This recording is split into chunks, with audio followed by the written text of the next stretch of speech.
tell everybody about what you're doing at the Okay, University of so San Diego. I've been teaching economics for 20 years now, and the textbooks that I've used a number of them. They all have a section on money and the banking system, and the Federal Reserve, and then that leads into monetary policy. And forever the topics have all been the same. It explains what the status quo is, and increasingly so over the last decade or so. I in my gut, I just feel that the status quo isn't going to last. It can't survive. The model is broken. And about a year ago, I came across the Hidden Secrets of Money series, and I watched it, and I thought you were spot on in the analysis that you did, in the history, and so on. And so last fall, for the first time, I actually, when I was setting up my schedule, class schedule, I created a day that I didn't tell my students about, but I created a day where I had no lecture. And it was right after I finished the chapter on money, banks, and the Federal Reserve. And I came in, I told everyone, I said, hey, today's movie day. And turned out the lights, and I proceeded to roll the first 3 episodes of the series. And this was an experiment. I didn't know how the students were going to receive it and stuff, and so it was absolutely amazing, the response that I got. One of my sections, they actually clapped at the end. My office hours for the next couple of weeks were stuffed with students coming in, asking me my opinions. What do you think about this?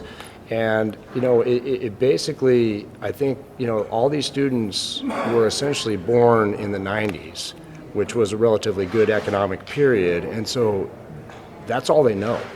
And then they come through the 2000s, and of course the financial crisis, and so now they're starting to question the system.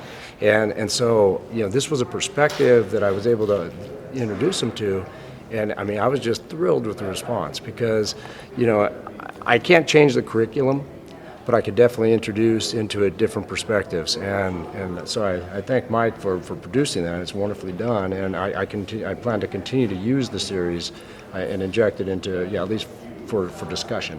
So awesome. Yeah. So thank you so much. So this is an example of somebody trying to change the world. Okay. One student at a time. Yep. Yeah. I think that what's going to happen is that we're going to have Ben Burn the Currency Bernanke as our next Fed head. We're going to have the housing bubble pop. There will be a contraction in the M3 money supply because of all the tsunami of bankruptcies that's coming.